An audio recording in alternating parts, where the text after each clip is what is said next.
Hello my dear student, आप सभी का एक बार फिर से आपके अपने यूट्यूब चैनल प्रोक्सिमा क्लासेस में स्वागत है। जैसा कि आप थंबनेल देख रहे होंगे मेरे प्यारे बच्चों, आज जो है सेकंड क्लास है 12 फिजिक्स का। ठीक है बच्चों, फिजिक्स का टॉप 40 ऑब्जेक्टिव्स एमसीक्यूज जो इस साल एग्जाम देना चाह रहे हैं उनके लिए बहुत ही इंपॉर्टेंट आज का क्लास होने जा रहा है। इसलिए इस क्लास को आप जो है एकदम स्किप नहीं करेंगे और बस आप जो है अपनी तैयारियों को परखेंगे कि आप कितने तैयार हैं जो आपका एग्जाम होने वाला है, क्योंकि एग्जाम का डेट नहीं बढ़ा है ना तो कैंसिल हुआ है। आपको एग्जाम हर हाल में देना है मेरे प्यारे बच्चों, इसलिए आप जो है रेडी रहिए एग्जाम के लिए। ठीक है, और अपने प्रिपरेशन को ध्यान में रखकर आप इन क्वेश्चन का आप जो है कमेंट बॉक्स में कमेंट कीजिए और देखिए कि आपका कितना सही आपका जो होता है 40 क्वेश्चन में। ठीक है, जिससे आपका जो है पता लग जाएगा आपको कि आपका कितना प्रिपरेशन है और आपको और कितना प्रिपरेशन करना चाहिए। चलिए मेरे प्यारे बच्चों, इसी के साथ हम पहला क्वेश्चन आज का आपके सामने लेकर के आ रहे हैं। आपके देख लीजिए, आप जो है इसको कमेंट में कमेंट बॉक्स में कमेंट कर सकते हैं। आप हमसे जुड़ जाइए फटाफट। अगर आपको ये सेशन अच्छा लगता है तो लाइक जरूर कीजिएगा और अगर इस चैनल पे नए हैं तो सब्सक्राइब जरूर कीजिएगा और बेल आइकन को दबा लीजिएगा ताकि आपको नोटिफिकेशन समय पर मिलते रहे, क्योंकि अभी जो है आपको आपके लिए हम इससे भी टीटीआई वीवीआई ऑब्जेक्टिव हम आपके लिए लाते रहेंगे। और सब्जेक्टिव के लिए आप हमारे टेलीग्राम चैनल से जुड़ जाइए। Proxima classes bye Rakesh sir search कीजिएगा टेलीग्राम पे तो आपको चैनल मिल जाएगा प्रोक्सिमा क्लासेस के नाम से।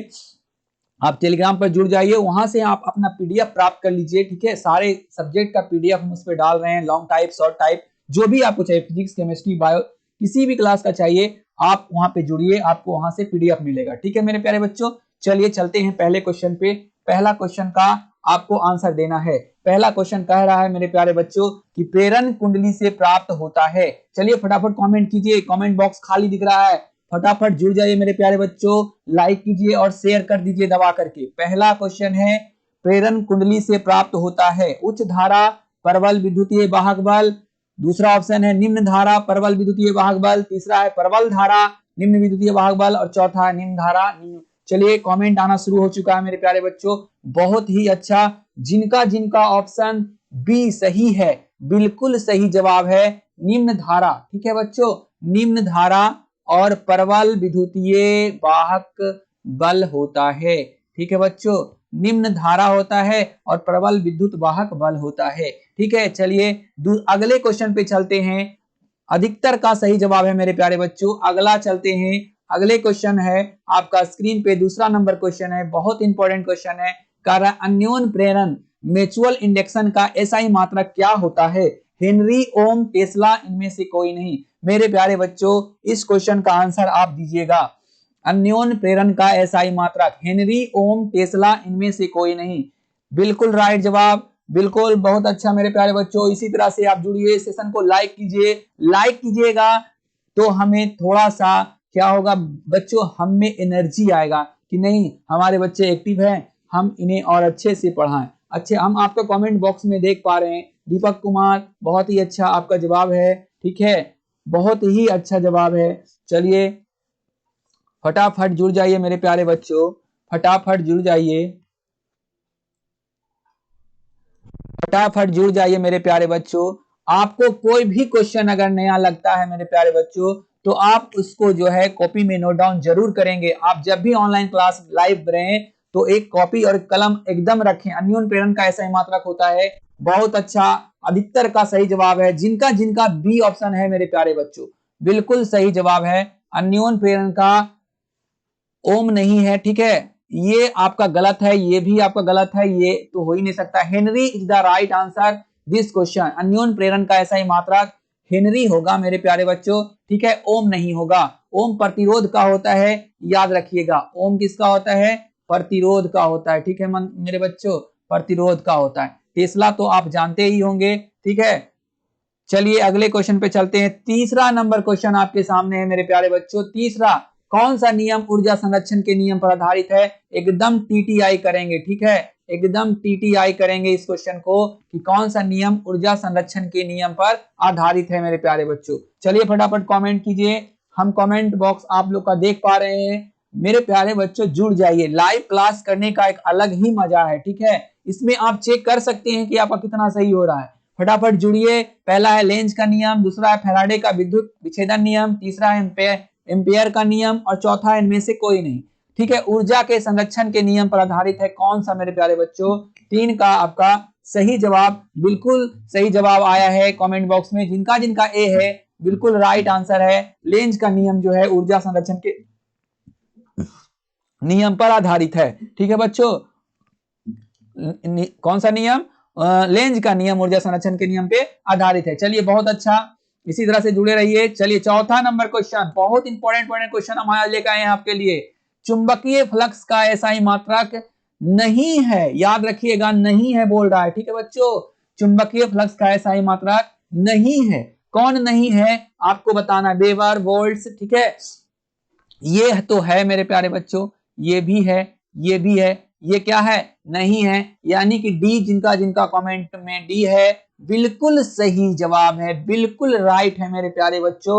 और आपका लगभग का आंसर जो है बिल्कुल राइट है। आप एकदम तगड़ा रूप से तैयारी आपका चल रहा है, इसी तरह से आप लगे रहिए, आपको मंजिल एक दिन जरूर मिलेगी मेरे प्यारे बच्चों। ठीक है, ये दुआ और आशीर्वाद दोनों है मेरा। चलिए 5वें नंबर क्वेश्चन पे चलते हैं। 5वां नंबर क्वेश्चन आपके सामने है मेरे प्यारे बच्चों। कह रहा है ट्रांसफार्मर का कार्य। आज का जो सेशन है मेरे प्यारे बच्चों, लास्ट का हम 10 से 12 क्वेश्चन एकदम टीटीआई से भी टीटीआई रखे हैं। लास्ट का 10 से 12 क्वेश्चन, इसलिए आप वीडियो में एकदम लास्ट तक बने रहेंगे, आप स्किप नहीं करेंगे। कसम खाइए कि हम स्किप आज वीडियो नहीं करेंगे, पूरे का पूरा वीडियो देखेंगे और उसका जवाब हम सही सही देंगे। ठीक है, ट्रांसफार्मर का कार्य क्या होता है? केवल डीसी के लिए है, केवल एसी के लिए है, एसी और डीसी दोनों के लिए है, या इनमें से कोई नहीं है? तो जिनका जिनका इस क्वेश्चन का ए ऑप्शन आया है कमेंट में, हम देख पा रहे हैं लगभग का बिल्कुल सही जवाब है मेरे प्यारे बच्चों, बिल्कुल सही जवाब है। जिनका जिनका 5 का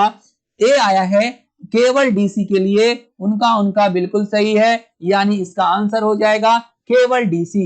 चलिए 6ठे नंबर क्वेश्चन पे चलते हैं। 6ठा नंबर क्वेश्चन आपको दिख रहा होगा। ठीक है मेरे प्यारे बच्चों, चलिए 6ठा नंबर क्वेश्चन का आ रहा है, ट्रांसफार्मर का क्रोड बनाने के लिए सबसे उपयुक्त, एकदम टीटीआई कीजिए, टीटीआई। ठीक है बच्चों, सबसे उपयुक्त निम्न में से कौन है? फटाफट कमेंट चाहिए हमें प्यारे बच्चों, फटाफट कमेंट चाहिए। ठीक है, चलिए फटाफट कमेंट कीजिए मेरे प्यारे बच्चों। ट्रांसफार्मर का क्रोड बनाने के लिए सबसे उपयुक्त पदार्थ निम्न में से कौन है? एकदम 100% मेरे प्यारे बच्चों, मुलायम इस्पात। मुलायम इस्पात is the right answer this question. ठीक है मेरे प्यारे बच्चों, मुलायम इस्पात जो है एकदम बिल्कुल सही जवाब है। ठीक है बच्चों, बिल्कुल सही जवाब है मुलायम इस्पात। चलिए मेरे प्यारे बच्चों, एकदम एकदम बहुत ही तगड़ा क्वेश्चन आने वाला है। 7वां नंबर क्वेश्चन आपके सामने है, आपके सामने है 7वां नंबर क्वेश्चन, एकदम टीटीआई क्वेश्चन, ताबड़तोड़ इंपॉर्टेंट है। तप्त तार एमीटर मापता है प्रत्यावर्ती धारा यानी एसी। ठीक है बच्चों, प्रत्यावर्ती धारा आप जानते हैं किसको बोलता है? अल्टरनेटिंग करंट को बोला जाता है प्रत्यावर्ती धारा। किसका क्या मापता है? उच्चतम मान, औसत मान या आरएमएस मापता है? मूल औसत वर्ग धारा या इनमें से कोई नहीं मापता है मेरे प्यारे बच्चों। 7 का आपको फटाफट कमेंट बॉक्स में कमेंट कीजिए, 7 का आपको कमेंट करना है। तप्त तार एमीटर मापता है क्या? प्रतिवर्ती धारा का बिल्कुल सही जवाब आया है, बिल्कुल अधिकतर का ऑप्शन बी आंसर बिल्कुल सही है। औसत मान is the right answer this question. औसत मान जो है इस क्वेश्चन का बिल्कुल राइट आंसर है। चलिए 8वें नंबर क्वेश्चन पे चलते हैं मेरे प्यारे बच्चों। 8वां नंबर क्वेश्चन आपके स्क्रीन पे आ चुका है, एकदम वीवीआई से भी वीवीआई है, इसको हम भी टीटीआई कर देते हैं। एकदम इस टाइप से पूछेगा, किसी स्टेप अप, एक स्टेप डाउन ट्रांसफार्मर होता है मेरे प्यारे बच्चों, एक स्टेप अप ट्रांसफार्मर होता है। बोल रहा है किसी ऊंचाई ट्रांसफार्मर के प्राइमरी और सेकेंडरी में क्रमशः N1 और M2 लपेट हैं, तब क्या हो जाएगा? N1 ज्यादा होगा या N2 कम होगा, या N2 ज्यादा होगा N1 कम होगा, या दोनों बराबर होगा या N1 के बराबर 0 होगा। 4 ऑप्शन आपके सामने दिया हुआ है। ठीक है बच्चों, 4 ऑप्शन आपके सामने दिया हुआ है, फटाफट कमेंट बॉक्स में कमेंट कीजिए। बिल्कुल सही जवाब मेरे प्यारे बच्चों, बिल्कुल अधिकतर का जो है B is the right answer this question. N2 जो है बड़ा होगा N1 से, यानी सेकेंडरी लपेट जो है प्राइमरी लपेट से ज्यादा बड़ा होगा। चलिए 9वें नंबर क्वेश्चन पे चलते हैं। 9वां नंबर क्वेश्चन आपको दिख रहा होगा मेरे प्यारे बच्चों। 9वां नंबर क्वेश्चन कह रहा है कि प्रेरण कुंडली जनित इंडक्शन कॉइल जनरेटर कैसी होती है? प्रबल धारा, उच्च वोल्टता, अल्प धारा, अल्प वोल्टता धारी, ठीक है। कैसा होता है प्रेरण कुंडली जनित्र? इंडक्शन कॉइल जनरेटर कैसे होते हैं? प्रबल धारा युक्त होते हैं, उच्च वोल्टता युक्त होते हैं, अल्प धारा युक्त होते हैं या अल्प वोल्टता युक्त होते हैं मेरे प्यारे बच्चों। चलिए, तो इसका बिल्कुल सही जवाब आ चुका है। हम वेट कर रहे हैं कमेंट बॉक्स में, फटाफट कमेंट कीजिए। बिल्कुल सही जवाब उच्च वोल्टता, ठीक है मेरे प्यारे बच्चों। क्या होता है? उच्च वोल्टता is the right answer this question. प्रेरण कुंडली जनित होती है उच्च वोल्टता, उच्च वोल्टता युक्त होती है। चलिए 10वें नंबर क्वेश्चन पे आ जाते हैं। टॉप 10 क्वेश्चन हो चुका है, 10वां नंबर क्वेश्चन आपका शुरू हुआ है। कह रहा है विद्युतीय चुंबकीय प्रेरण की घटना खोजी गई थी किसके द्वारा? विद्युत चुंबकीय प्रेरण की घटना खोजी गई थी किसके द्वारा मेरे प्यारे बच्चों? फटाफट कमेंट कीजिए। एकदम टीटीआई है, एकदम टीटीआई से भी टीटीआई है, इसको आप याद रखिएगा। फैराडे द्वारा, फ्लेमिंग द्वारा, लेंज द्वारा या रूम कॉर्फ द्वारा, ठीक है बच्चों। तो रूम कॉर्फ तो पहले ही खत्म हो गया, अब बच गया है 3। लेंज भी नहीं होगा क्योंकि लेंज है धारा संबंधित। अब चुंबकीय प्रेरण की घटना फैराडे या फ्लेमिंग, आपको 2 ऑप्शन में छांटना है। तो पक्का मेरे प्यारे बच्चों फैराडे होगा, ना कि फ्लेमिंग होगा। फैराडे द्वारा खोजा गया था विद्युतीय चुंबकीय प्रेरण की घटना। चलिए अगले क्वेश्चन पे चलते हैं। 11वां नंबर क्वेश्चन, एकदम हम अधिकतर क्वेश्चन आपके लिए एकदम आज टीटीआई लाए हैं, टीटीआई लाए हैं, गर्दा उड़ा दीजिए, ठीक है बच्चों।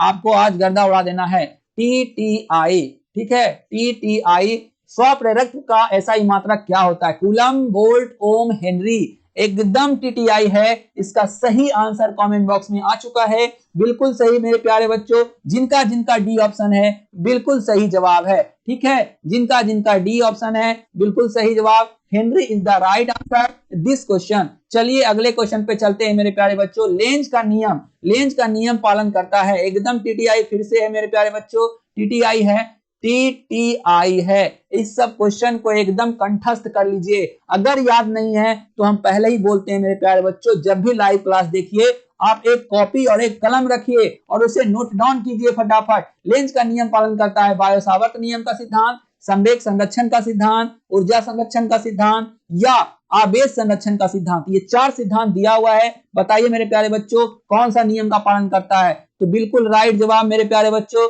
ऊर्जा संरक्षण का सिद्धांत का पालन करता है लेंज का नियम। कौन सा सिद्धांत? ऊर्जा संरक्षण का सिद्धांत का पालन करता है लेंज का नियम। चलिए मेरे प्यारे बच्चों अगले क्वेश्चन पे चलते हैं। 13वां नंबर क्वेश्चन आपके सामने है, देखिएगा। डायनोमो के कार्य का सिद्धांत किस पर आधारित है? एकदम इंपॉर्टेंट क्वेश्चन है, एकदम फटाफट जवाब दीजिए, हम आपके कमेंट का वेट कर रहे हैं। डायनेमो के कार्य का सिद्धांत किस पर आधारित है मेरे प्यारे बच्चों? फटाफट कमेंट कीजिए, ठीक है। हम आपके कमेंट को देख पा रहे हैं। बहुत ही अच्छा, बहुत ही अच्छा। आप लोग का तैयारी जो है बहुत प्यारा है मेरे प्यारे बच्चों। इसी तरह से आप लोग लगे रहें, एकदम आप लोग लगे रहें। आप लोग का एग्जाम जो है इस बार आप क्रैक करके रहेंगे, ठीक है। आप लोग करके रहेंगे, ये हमें विश्वास है, ठीक है। चलिए मेरे प्यारे बच्चों जुड़ जाइए, बहुत ही अच्छा लग रहा है। आप लोग इस तरह से मेहनत कर रहे हैं, इसका फल आप लोग को जरूर मिलेगा। एक बात मेरा एकदम याद रखिएगा, आज मेरे बच्चों हम आपको अपने बच्चे समझकर बता रहे हैं कि अगर आपको 400 और 450 प्लस करना है तो ऑब्जेक्टिव में आपका गलती नहीं होना चाहिए मेरे प्यारे बच्चों, क्योंकि लॉन्ग टाइप तो सब लिखेंगे मगर ऑब्जेक्टिव जिसका मान लीजिए 50 में अगर 50 सही हो गया, मैथ है तो 50 में अगर 50 सही हो गया, ये साइंस है 40 में 40 सही हो गया, तो सोच लीजिए उसका मार्क्स कहां जाएगा। क्योंकि ऑब्जेक्टिव का मार्क्स कभी नहीं कटता है। आपका लॉन्ग टाइप कितना अच्छे से लिखेगा 1-2 मार्क्स काट ही लेगा। इसलिए आप ऑब्जेक्टिव बांट लीजिए, टोटल कितना ऑब्जेक्टिव है, प्रैक्टिकल कितना है, सारा मार्क्स आप दिमाग में रखिए कि हमको ऑब्जेक्टिव में मेरा गलती नहीं हो। ऐसा नहीं ऑब्जेक्टिव में आप 5-10 गलत कर दें तो आप वहीं पे पिछड़ जाइएगा सारे बच्चे से, ठीक है मेरे प्यारे बच्चों। इसलिए इन सारे बातों को ध्यान रखते हुए ही हम आपके लिए ये सेशन ला रहे हैं, एकदम टॉप सेशन ला रहे हैं। बायोलॉजी का हो या केमिस्ट्री का हो या फिजिक्स का हो या मैथ का हो, मैथ का भी हम ऑब्जेक्टिव लाने वाले हैं, ठीक है बच्चों। आजकल में मैथ का भी ऑब्जेक्टिव शुरू हो जाएगा। आप जो है मेहनत कीजिए, हम आपके लिए मेहनत करने के लिए तैयार हैं। तो 13 नंबर का कमेंट बॉक्स में आंसर आ चुका है, बहुत ही अच्छा। जिनका जिनका बी ऑप्शन है बिल्कुल सही है। विद्युतीय चुंबकीय प्रेरण पर, विद्युत चुंबकीय प्रेरण पर डायनेमो का सिद्धांत आधारित होता है, ठीक है मेरे प्यारे बच्चों। विद्युत चुंबकीय प्रेरण पर अभी बताएं, विद्युत चुंबकीय प्रेरण किसने दिया था? माइकल फैराडे ने दिया था, माइकल फैराडे ने दिया था। क्लियर मेरे प्यारे बच्चों। चलिए 14वां नंबर क्वेश्चन, प्रेरण कुंडली का व्यवहार किया जाता है, प्रेरण कुंडली का व्यवहार किया जाता है किसके लिए? एकदम टीटीआई क्वेश्चन है, देख लीजिए आप क्वेश्चन का लेवल देख लीजिए, कितना इंपॉर्टेंट क्वेश्चन है। आपको नहीं मिलेगा ये सब क्वेश्चन, आपको ये सब क्वेश्चन ढूंढना पड़ेगा बुक में। हम बुक से ढूंढ ढूंढ करके आपके लिए क्वेश्चन टाइप किए हैं मेरे प्यारे बच्चों, और क्वेश्चन टाइप करके हम आपके लिए बनाए हैं। बहुत मेहनत करने के बाद ये 40 क्वेश्चन बनता है। ठीक है बच्चों, आप तो 30 मिनट या 35 मिनट में क्वेश्चन कंप्लीट कर लेते हैं, मगर हमें एक एक सेट बनाने में 3-3 घंटे का समय लगता है। समझ रहे हैं ना बच्चों? इसलिए आप इस मेहनत को समझिए, आपसे कहीं ज्यादा मेहनत हम कर रहे हैं इन क्वेश्चन को हम खोजने में और बनाने में। ठीक है, आप तो सिर्फ देखते हैं, आप वो भी देखना नहीं चाहते हैं। आप ये गलत कर रहे हैं, अपने कैरियर के साथ खेल रहे हैं। ठीक है, ये आपको बाद में पछतावा लगेगा। चलिए, प्रेरण कुंडली का व्यवहार किया जाता है प्रतिरोध मापने के लिए, विभवांतर मापने के लिए, धारा मापने के लिए, या विसर्जन नलियों को चलाने के लिए। ठीक है, 4 ऑप्शन आपके सामने है मेरे प्यारे बच्चों। चारों में से सही आंसर जो है बिल्कुल सही है मेरे प्यारे बच्चों। विसर्जन नलियों को चलाने के लिए प्रेरण कुंडली का इस्तेमाल किया जाता है। D is the right answer this question. चलिए 15वें नंबर क्वेश्चन पे चलते हैं हम प्यारे बच्चों। चोक कुंडली के बारे में पूछा है, बिल्कुल एकदम करेक्ट क्वेश्चन है, और ये जो क्वेश्चन है आपका एग्जाम में देखने को मिलेगा, इसलिए हम इसको टीटीआई कर रहे हैं। चोक कुंडली का कार्य सिद्धांत निम्न में किस पर आधारित है? कोणीय संवेग संरक्षण पर, स्वप्रेरण पर, या अन्योन प्रेरण पर, या संवेग संरक्षण पर। 4 ऑप्शन आपके सामने है, और चारों में से आपका एक राइट आंसर है। राइट आंसर का जवाब आपको देना है मेरे प्यारे बच्चों। ठीक है, तो इसका सही जवाब हो जाएगा मेरे प्यारे बच्चों स्वप्रेरण। ठीक है, क्या हो जाएगा? चोक कुंडली का कार्य सिद्धांत किस पर आधारित है? स्वप्रेरण पर आधारित है मेरे प्यारे बच्चों। स्वप्रेरण is the right answer this question. चलिए 16वें नंबर क्वेश्चन पे चलते हैं। ऐसी युक्ति जो वोल्टता को बढ़ा देता है उसे क्या कहते हैं? ठीक है, आपको तो पता है मेरे प्यारे बच्चों, ट्रांसफार्मर कहते हैं, मगर कैसा ट्रांसफार्मर? सिर्फ ट्रांसफार्मर या कोई और दूसरा ट्रांसफार्मर? प्रतिरोध, अपचाई ट्रांसफार्मर, या ऊंचाई? अभी बताएं। स्टेप होता है, एक डाउन होता है, अप स्टेप, एक डाउन होता है, डाउन स्टेप। ठीक है बच्चों, 2 तरह का ट्रांसफार्मर पाया जाता है। 10 तक में तो आप ट्रांसफार्मर पढ़ते हैं, मगर 12th में जैसे ही जाते हैं आपको 2 तरह का ट्रांसफार्मर पढ़ना पड़ता है। वो 2 तरह का ट्रांसफार्मर आपको दिया हुआ है, इन्हीं 2 में से कोई एक होगा। युक्ति जो वोल्टता को बढ़ा देता है उसे कहते हैं अपचाई। ठीक है, up step transformer. B is the right answer this question. अधिकतर बच्चे का कमेंट बॉक्स में हम देख पा रहे हैं, अधिकतर बच्चे का बिल्कुल राइट आंसर आया है। B is the right answer this question. चलिए अगले क्वेश्चन पे चलते हैं मेरे प्यारे बच्चों। 17वां नंबर क्वेश्चन कह रहा है एलसीआर परिपथ एकदम टीटीआई, एकदम इसको जो है टीटीआई का स्क्वायर कर लीजिए बच्चों। टीटीआई का स्क्वायर करिए इसको। ठीक है, टीटीआई का स्क्वायर कर लीजिए। कह रहा है एलसीआर परिपथ में धारा के महत्तम मान के लिए क्या होगा? कौन सा जो है इक्वेशन सही होगा? ओमेगा स्क्वायर बराबर एलसी, ओमेगा स्क्वायर बराबर 1/LC, ओमेगा बराबर 1/LC, या ओमेगा बराबर अंडर रूट। ठीक है बच्चों, ये अंडर रूट में है, अंडर रूट LC। ठीक है, ओमेगा बराबर अंडर रूट LC। 4 ऑप्शन आपके सामने है मेरे प्यारे बच्चों, फटाफट कमेंट बॉक्स में कमेंट कीजिए। ओमेगा स्क्वायर बराबर 1/LC बिल्कुल राइट जवाब है। जिनका जिनका बी ऑप्शन आ रहा है बिल्कुल सही जवाब है मेरे प्यारे बच्चों। B is the right answer this question. Omega square बराबर 1/LC is the right answer. ठीक है बच्चों, राइट आंसर। चलिए मेरे प्यारे बच्चों 18वें नंबर क्वेश्चन पे चलते हैं। चोक कुंडली का शक्ति गुणांक देख लीजिए, कितना इंपॉर्टेंट क्वेश्चन है। आप जो है ना बच्चों, इन सब क्वेश्चन को आप अगर याद नहीं है तो प्लीज नोट डाउन कर लीजिए। टीटीआई कर दे रहे हैं।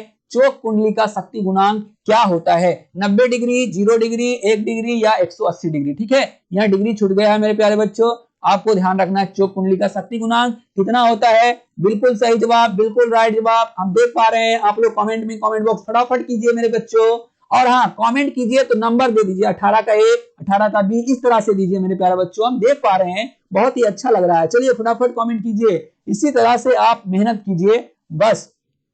ठीक है बच्चों, चलिए बहुत अच्छा, सही जवाब है। जिनका जिनका बी कमेंट बॉक्स में है बिल्कुल राइट आंसर है। B is the right answer. 0 हो जाता है, चोक कुंडली का शक्ति गुणांक 0 होता है मेरे प्यारे बच्चों। 19 नंबर क्वेश्चन फिर से आ गया है, एलसी परिपथ। ठीक है, एलसी परिपथ को क्या कहा जाता है? दोलनी परिपथ, ठीक है, अनुगामी परिपथ, शैथिल्य परिपथ, इनमें से कोई नहीं। 4 ऑप्शन आपको दिया हुआ है, चारों में से एक आंसर आपको बताना है। बिल्कुल सही जवाब।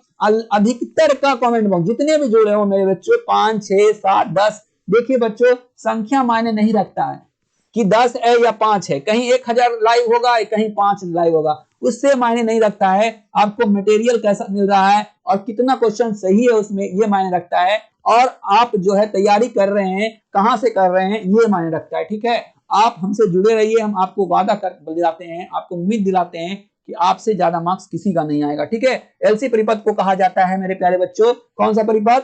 बिल्कुल सही जवाब दोलनी परिपथ। ठीक है, क्या कहा जाता है? दोलनी परिपथ। A is the right answer this question. 20वां नंबर क्वेश्चन है, प्रत्यावर्ती विभव लगाने पर एक दिष्ट धारा क्या उत्पन्न करने वाला संयंत्र का नाम क्या है? यानी कि दिष्ट धारा जो उत्पन्न करता है, यानी डीसी करंट जो उत्पन्न करता है मेरे प्यारे बच्चों, डीसी करंट जो उत्पन्न करता है, डीसी डायरेक्ट करंट को डीसी कहते हैं। डीसी का उत्पन्न करने वाले संयंत्र का नाम क्या है? रेक्टिफायर, ट्रांसफार्मर, ऑसिलेटर या फिल्टर? बिल्कुल सही जवाब आ रहा है, अधिकतर का कमेंट बॉक्स में आ चुका है मेरे प्यारे बच्चों। A is the right answer, rectifier. ठीक है, चलिए 21वां नंबर क्वेश्चन है, शीर्ष धारा 10 और वर्ग मूल्य धारा IRMS में संबंध है। ठीक है बच्चों, आई ये 10 नहीं है मेरे प्यारे बच्चों, ये आई और नोट आई और 0 था। ठीक है, चलिए इसको बढ़िया से सुधार लीजिए, थोड़ा सा लग रहा है उसी तरह से। आई और वर्गमूल यहाँ जो है, यहाँ पे 0 है यहाँ पे। ठीक है बच्चों, सब में वैसे ही है, आप जो है इसको सुधार लीजिएगा, यहाँ पर सब में वैसे ही है।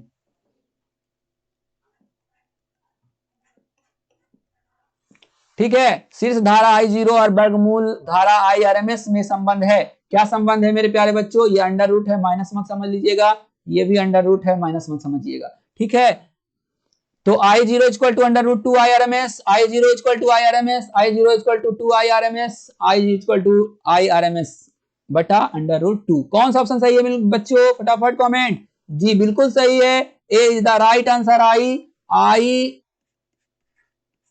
0 बराबर है रूट 2 IRMS। ठीक है बच्चों, चलिए अगले क्वेश्चन पे चलते हैं। 22वां नंबर क्वेश्चन कह रहा है, किसी LCR परिपथ में ऊर्जा का क्षय कैसा होता है? प्रेरक में होता है, कहां होता है? प्रतिरोधक में होता है या संधारित्र में होता है? ठीक है, या इनमें से सभी में होता है मेरे प्यारे बच्चों। किसी LCR परिपथ में ऊर्जा का क्षय होता है, प्रेरक में, प्रतिरोधक में या संधारित्र में या इनमें से सभी में? 22 नंबर का आपको जवाब देना है मेरे प्यारे बच्चों।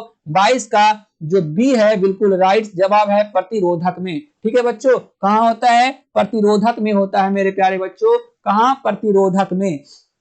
ठीक है मेरे प्यारे बच्चों, चलिए अगले क्वेश्चन पे चलते हैं। अगला क्वेश्चन है 23वां नंबर, एसी परिपथ में शक्ति केवल व्यय होता है कहां? प्रेरक में, धारित्व में, प्रतिरोध में, उपयुक्त सभी में? आपका 23 नंबर क्वेश्चन एकदम TTI क्वेश्चन है, आप इसको नोट डाउन कर लेंगे। ठीक है, इसको नोट डाउन कर लेंगे अगर याद नहीं है तो, और याद है तो बात ही नहीं है मेरे प्यारे बच्चों, बहुत ही अच्छी बात है। एसी परिपथ में शक्ति केवल व्यय होता है प्रेरक में, धारित्व में, प्रतिरोध में या इनमें से सभी में? तो इसका बिल्कुल सही है मेरे प्यारे बच्चों, सिर्फ और सिर्फ जो है प्रतिरोध में ही इसका जो है शक्ति व्यय होता है। जब शक्ति परिपथ में प्रतिरोध को लगाता है तो इसका जो है व्यय होता है। चलिए 24वें नंबर क्वेश्चन है, 24वां नंबर क्वेश्चन है, एसी का RMS मान तथा शिखर मान का अनुपात क्या होता है? रूट 2, 1/√2, 1/2, इनमें से कोई नहीं। बहुत इंपॉर्टेंट क्वेश्चन है, इसको हम TTI कर देते हैं। ठीक है बच्चों, इसको आप जो है नोट डाउन कर लीजिएगा। 24 का जो बिल्कुल राइट आंसर है, कमेंट बॉक्स में अधिकतर बच्चे का आए हैं, बी जिनका है बिल्कुल सही है, 1/√2 एकदम ये क्वेश्चन छपेगा। 25वां नंबर क्वेश्चन आपके सामने है, एकदम TTI ये भी है, देख लीजिए बच्चों, एकदम TTI क्वेश्चन हम लिए हैं आपके लिए, एकदम ताबड़तोड़ इंपॉर्टेंट। ठीक है, कह रहे ट्रांसफार्मर के क्रोड को परतदार रखा जाता है, किस लिए रखा जाता है? कितना बढ़िया क्वेश्चन है मेरे प्यारे बच्चों। कह रहा है ट्रांसफार्मर के क्रोड को परतदार रखा जाता है, किसको रोकने के लिए? किस चीज को रोकने के लिए? ऊर्जा क्षय को, द्रव्यमान क्षय को या आवेश क्षय को? क्षय मतलब समझते हैं ना बच्चों, हानि होता है। ऊर्जा हानि को रोकने के लिए, द्रव्यमान हानि को रोकने के लिए, आवेश हानि को रोकने के लिए, इनमें से कोई नहीं। 25 का आपका बिल्कुल सही हो जाएगा मेरे प्यारे बच्चों, कि जो ट्रांसफार्मर के क्रोड को है परतदार रखा जाता है ऊर्जा के क्षय को रोकने के लिए। एकदम सभी अधिकतर बच्चे का कमेंट बॉक्स में एकदम सही जवाब आया है, ऊर्जा क्षय। चलिए बिल्कुल राइट है मेरे प्यारे बच्चों। चलिए 26वां नंबर क्वेश्चन आपके सामने है, आप देख सकते हैं 26 नंबर क्वेश्चन। 26वां नंबर क्वेश्चन कह रहा है, 26वां नंबर क्वेश्चन कह रहा है, यदि किसी प्रत्यावर्ती धारा का शिखर मान IMX हो तो वर्ग मध्य मूल मान क्या होगा? अंडर रूट 2, यहाँ देखिए अंडर रूट है। ठीक है बच्चों, यहाँ अंडर रूट है, यहाँ भी अंडर रूट है, माइनस लग रहा होगा, यहाँ भी अंडर रूट है। ठीक है, under root 2 IMX by root 2 IMX बटा रूट 3, इनमें से कोई नहीं। 26 का आपको 4 ऑप्शन दिया हुआ है, चारों में से आपका जो है आंसर कमेंट बॉक्स में आ जाना चाहिए। बिल्कुल सही जवाब आ रहा है मेरे प्यारे बच्चों, root 2 IMX is the right answer this question. बिल्कुल सही जवाब है रूट 2 IMX। यदि किसी प्रत्यावर्ती धारा का शिखर मान IMS हो तो वर्ग माध्य मूलमान होगा √2 IMX। चलिए अगले क्वेश्चन पे चलते हैं मेरे प्यारे बच्चों। 27वां नंबर क्वेश्चन है, प्रत्यावर्ती धारा के एक पूर्ण चक्र पर, यानी जब AC एक पूरा चक्र मान लेता है AC धारा, तो औसत मान उसका क्या हो जाता है? एक चक्र पूरा मारने के बाद जहां था वही चलाता है। जैसे यहां से शुरू किया मेरे प्यारे बच्चों, फिर यहीं आ गया, तो क्या उसका वैल्यू हो जाएगा AC करंट का। ठीक है, AC करंट का क्या वैल्यू हो जाएगा आपको बताना है। तो एक पूर्ण चक्र जब लगा लेगा मेरे प्यारे बच्चों, तो उसका वैल्यू क्या हो जाएगा? बिल्कुल सही, 0 हो जाएगा, क्योंकि वो जहां से चला था फिर वहीं आ गया। ठीक है मेरे प्यारे बच्चों, बिल्कुल सही जवाब आपका 0 is the right answer this question. बच्चों एक बात ध्यान रखिएगा, आप अगर लाइव हैं तो आप हमको कमेंट बॉक्स में, हमारे कमेंट बॉक्स में आप कमेंट करेंगे कि ये 40 क्वेश्चन में आपका कितना सही हुआ, ईमानदारी पूर्वक, जिससे हमको पता लग जाएगा, हम आपका जो है मूल्यांकन कर पाएंगे कि आप कितना नंबर ला सकते हैं। एकदम ईमानदारी पूर्वक आज से ऐसा ही करना है। जो भी क्लास देखना है ईमानदारी पूर्वक आपको बताना है कि आपका कितना मार्क्स आ रहा है, तब हम आपको पढ़ने का तरीका बताएंगे, जिससे 10 दिन में आपका मार्क्स इंक्रीज करेगा। ठीक है मेरे प्यारे बच्चों, तो आप इस जो वीडियो को लास्ट तक जरूर देखें। ठीक है, चलिए 28वें नंबर क्वेश्चन पे चलते हैं। 28वां नंबर क्वेश्चन है, आभासी धारा होती है, कैसी होती है मेरे प्यारे बच्चों, आपको बताना है। बहुत ही TDI क्वेश्चन है, एकदम TDI है। ठीक है बच्चों, कह रहा है √2 इंटू शिखर धारा बटा 2, शिखर धारा बटा √2 या औसत धारा बटा √2। आपको 4 ऑप्शन दिया हुआ है। 28 का बिल्कुल जो है कमेंट बॉक्स में कमेंट कीजिए, फटाफट कमेंट आ रहा है। 28 का C is the right answer, बिल्कुल सही जवाब मेरे प्यारे बच्चों। 28 का बिल्कुल जो है C ऑप्शन सही है। ठीक है बच्चों, 28 का बिल्कुल सही जवाब आया है। 28 का C आंसर एकदम राइट है। आभासी धारा कैसी होती है मेरे प्यारे बच्चों, तो शिखर धारा बटा √2 होता है। चलिए 29वां नंबर क्वेश्चन आपके सामने है, एकदम TDI है। भारत में आपूर्ति की जा रही प्रत्यावर्ती धारा की आवृत्ति कितना है? आपको हर्ट्ज में बताना है मेरे प्यारे बच्चों, वोल्ट में नहीं बताना है। ठीक है, वोल्ट में 220 वोल्ट होता है, 220 वोल्ट होता है। हर्ट्ज में पूछ रहा है, एम्पेयर में भी पूछा जाता है। तो भारत में आपूर्ति की जा रही प्रत्यावर्ती धारा की आवृत्ति, यानी AC करंट जो है उसकी तुमको आपको बताना है, फ्रीक्वेंसी आवृत्ति बताना है, क्या होगा? 29 नंबर का बिल्कुल राइट जवाब हो जाएगा मेरे प्यारे बच्चों, 50 hertz is the right answer this question. 50 hertz, ठीक है, 50 हर्ट्ज, कहीं कहीं इस टाइप से भी लिखा हुआ रहेगा। 50 हर्ट्ज और 220 वोल्ट, बिल्कुल नहीं घबराइएगा, दोनों बिल्कुल राइट आंसर है। ठीक है बच्चों, बिल्कुल राइट आंसर है मेरे प्यारे बच्चों। चलिए आपका जो है, आपका बहुत बहुत धन्यवाद कि हमारे हमसे जुड़े हैं। चलिए 30वां नंबर क्वेश्चन पे चलते हैं मेरे प्यारे बच्चों। कह रहा है, एक प्रतिदीप्त लैंप में चोक का उद्देश्य क्या है? एक प्रतिदीप्त लैंप में चोक का उद्देश्य क्या है? पहला ऑप्शन है धारा को बढ़ाना, दूसरा है धारा में कमी करना, तीसरा है किसी क्षण पर वोल्टेज को बढ़ाना, चौथा इनमें से कोई नहीं। 30 का आपको जवाब देना है मेरे प्यारे बच्चों। 30 का बिल्कुल राइट आंसर हो जाएगा धारा में कमी करना। ठीक है, क्या हो जाएगा मेरे प्यारे बच्चों? धारा में कमी करना। एक प्रतिदीप्त लैंप में चोक का उद्देश्य जो होता है धारा में कमी करना होता है। आप याद रखिएगा, प्रतिदीप्त लैंप से क्वेश्चन जरूर पूछता है, ये सब ध्यान रखना है आपको मेरे प्यारे बच्चों। चलिए अगले क्वेश्चन पे चलते हैं। 31वां नंबर क्वेश्चन आपके सामने आ चुका है। 31वां नंबर क्वेश्चन कह रहा है मेरे प्यारे बच्चों, क्या कह रहा है? एक गोलीय चालक आविष्ट किया जाता है, इसके केंद्र पर वैद्युत क्षेत्र की तीव्रता कितनी होगी? एक गोलीय चालक है मेरे प्यारे बच्चों, इसके जो है केंद्र पर विद्युत क्षेत्र तीव्रता जो है क्या होगा? चालक आविष्ट किया, इसमें आवेश दिया जा रहा है, इसकी जो केंद्र है उस पर विद्युत क्षेत्र की तीव्रता क्या होगा? अनंत होगा मेरे प्यारे बच्चों, शून्य होगा, सतह के बराबर होगा, या इनमें से कोई नहीं होगा मेरे प्यारे बच्चों। ठीक है, या इनमें से कोई नहीं होगा। 31 का राइट आंसर जो है बी हो जाएगा मेरे प्यारे बच्चों, शून्य हो जाएगा। ठीक है, शून्य is the right answer this question. शून्य is the right answer this question मेरे प्यारे बच्चों, बिल्कुल सही जवाब है। शून्य जो है बिल्कुल सही जवाब हो जाएगा। चलिए 32वें नंबर क्वेश्चन पे चलते हैं मेरे प्यारे बच्चों। कह रहा है, किसी संधारित्र की धारिता किसके व्युत्क्रमानुपाती होता है? एकदम जो है एकदम बेसिकली क्वेश्चन है। किसी संधारित्र की धारिता किसके व्युत्क्रमानुपाती होती है? प्लेट के क्षेत्रफल का, प्लेटों के बीच माध्यम की पारावैद्युता का, प्लेटों के बीच की दूरी का, या इनमें से कोई नहीं। 4 ऑप्शन आपको दिया हुआ है मेरे प्यारे बच्चों, चारों में से किसी एक का जवाब देना है। चारों में से कोई एक आंसर सही है, बिल्कुल सही जवाब। लगभग बच्चे का सही जवाब आया है। इसका सही जवाब हो जाएगा मेरे प्यारे बच्चों, प्लेटों के बीच माध्यम की पारावैधुता का किसका होता है, व्युत्क्रमानुपाती होता है। B is the right answer this question मेरे प्यारे बच्चों, ठीक है, B is the right answer this question. चलिए बहुत ही अच्छा, बहुत तगड़े तरीके से आप लोग का तैयारी है। जैसा हम कुछ लड़के का देख रहे हैं, एकदम जबरदस्त फिजिक्स में आप तैयार हैं, ठीक है, आपको कोई दिक्कत नहीं होने वाला है।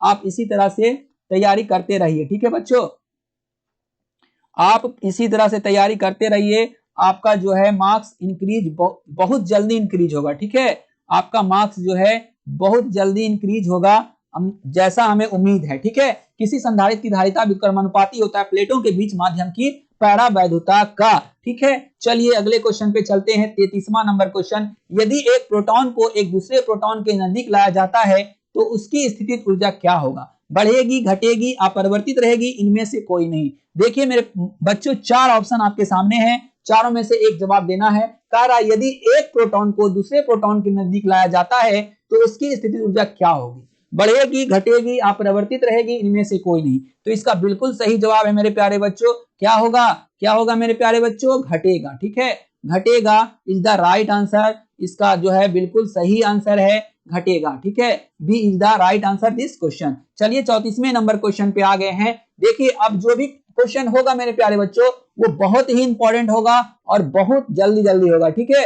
आपका लास्ट का बचा हुआ है, आप लास्ट में जानते ही हम अच्छे अच्छे क्वेश्चन को रखते हैं। इलेक्ट्रॉन वोल्ट द्वारा मापा जाता है आवेश, विभवांतर, धारा, ऊर्जा, बिल्कुल सही जवाब। कमेंट बॉक्स में जिनका जिनका डी है बिल्कुल राइट, ऊर्जा, ठीक है, ऊर्जा का सबसे बड़ा जो है इकाई यही है मापने का, इलेक्ट्रॉन वोल्ट, ठीक है बच्चों। चलिए 35वां नंबर क्वेश्चन आपका आ गया है, देख लीजिए, विद्युतीय विभव की बीमा क्या है। एकदम समय नहीं देंगे, ये सब आप लोग के एकदम दिमाग में रहना चाहिए। विद्युतीय विभव की बीमा क्या है, फटाफट कमेंट बॉक्स में कमेंट कीजिए। बिल्कुल राइट जवाब आ चुका है, इसका बिल्कुल सही जवाब है ए, ml स्क्वायर, ठीक है बच्चों। यहाँ पे देखिएगा लिखा हुआ है ml स्क्वायर t-3 a-1, ठीक है, ml square t-3 a-1 is the right answer this question. चलिए 36वां नंबर है, चंद्रमा, एकदम TTI है, पृथ्वी की धारिता और चंद्रमा की धारिता दोनों याद कर लीजिए मेरे प्यारे बच्चों, ठीक है, एकदम TTI। आपको बताना है कमेंट बॉक्स में, देखते हैं कौन कौन मेरा बच्चा कमेंट करता है। पृथ्वी की धारिता कितना फैराड होता है आपको बताना है,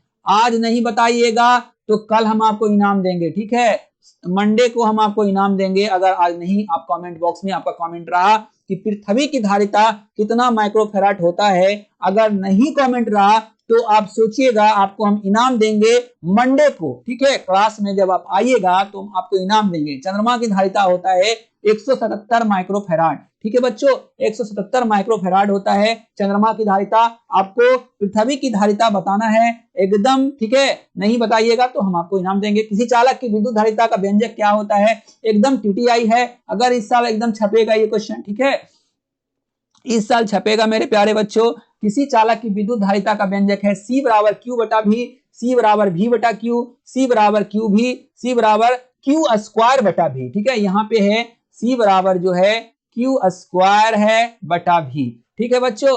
तो आपको बताना है 37 नंबर क्वेश्चन का आंसर बिल्कुल राइट होगा, A is the right answer, ठीक है, C बराबर Q बटा V होता है, ठीक है मेरे प्यारे बच्चों। चलिए हमारे सेशन का सेकंड लास्ट क्वेश्चन आ चुका है, एकदम TTI है मेरे प्यारे बच्चों, एकदम जितना करना है TTI का Q कर दीजिए इसको, ठीक है, इसको कर दीजिए आप TTI का Q कर दीजिए मेरे प्यारे बच्चों। किसी संधारित्र की धारिता का मात्रक आपसे पूछ रहा है, TTI का Q, volt, Newton, farad, ampere. 38 का बिल्कुल सही कमेंट में आ चुका है मेरे प्यारे बच्चों, आप लोग का तैयारी जबरदस्त है, farad is the right answer. चलिए लास्ट 39 नंबर क्वेश्चन कर रहा है, वायु में गोलीय धारक चालक की धारिता किसके समानुपाती होता है। वायु में जो गोलीय चालक की धारिता होता है वह किसके समानुपाती होता है, आपको जवाब देना है मेरे प्यारे बच्चों। बिल्कुल, आप पहला ऑप्शन है गोले के द्रव्यमान के, दूसरा ऑप्शन है गोले की त्रिज्या के, तीसरा ऑप्शन है गोले के आयतन के, चौथा है गोले के सतह के क्षेत्रफल के। 4 ऑप्शन आपके सामने है,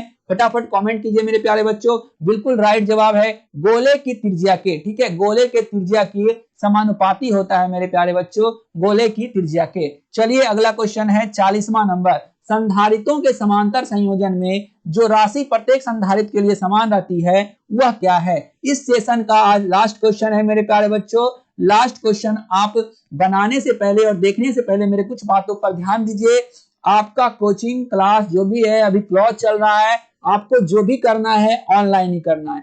हम अपने चैनल पे आपको एक बेहतरीन प्लेटफॉर्म आपको हम मुहैया करा रहे हैं। फिजिक्स, केमिस्ट्री, बायो, मैथ, चारों सब्जेक्ट का हम तैयारी आपके लिए करवा रहे हैं। ऑब्जेक्टिव आपका लाइव चल रहा है, सब्जेक्टिव आपका डाला हुआ है। आप हमारे प्लेलिस्ट में जाइए, आपको मैथ का वीडियो देखना है, केमिस्ट्री का देखना है, देख सकते हैं। अगर लॉन्ग टाइम अभी आपको और कुछ प्रॉब्लम हो रहा है केमिस्ट्री फिजिक्स में, तो इसके लिए आप मेरे टेलीग्राम चैनल पर जाइए, प्रॉक्सिमा क्लासेस करके सर्च कीजिए टेलीग्राम पर, ठीक है, या फिर डिस्क्रिप्शन में जाइए, इसका लिंक हम डाल दिए हैं। डिस्क्रिप्शन में जाकर के उस लिंक पर क्लिक कीजिए, टेलीग्राम ज्वाइन कीजिए और टेलीग्राम से आप पीडीएफ ले सकते हैं। कोई भी क्वेश्चन का आंसर ले सकते हैं आप टेलीग्राम से, ठीक है मेरे प्यारे बच्चों। चलिए उसके बाद लास्ट क्वेश्चन का आप जवाब दे दीजिए फटाफट। आज का ये सेशन यही समाप्त कर रहे हैं, फिर हम अगले सेशन में मिलेंगे, यानी कल मिलेंगे फिर फिजिक्स के साथ, ठीक है बच्चों। रोज मिलेंगे फिजिक्स, केमिस्ट्री, बायोलॉजी के साथ आपका, ठीक है। 40 का जो है बिल्कुल राइट आंसर हो जाएगा मेरे प्यारे बच्चों, विभवांतर। आज के लिए आपका बाय बाय मेरे प्यारे बच्चों, ठीक है, बाय बाय। आपका जो है आज 14 जनवरी है मेरे प्यारे बच्चों। आपको जो है तिल संक्रांत जो है very very very very very happy, आपको जो है आपको बहुत बहुत शुभकामनाएं, ठीक है बच्चों। चलिए आज का सेशन यही समाप्त करते हैं। आपको इसको वॉच करने के लिए आपका बहुत बहुत धन्यवाद। थैंक यू मेरे प्यारे बच्चों। चलिए गुड डे।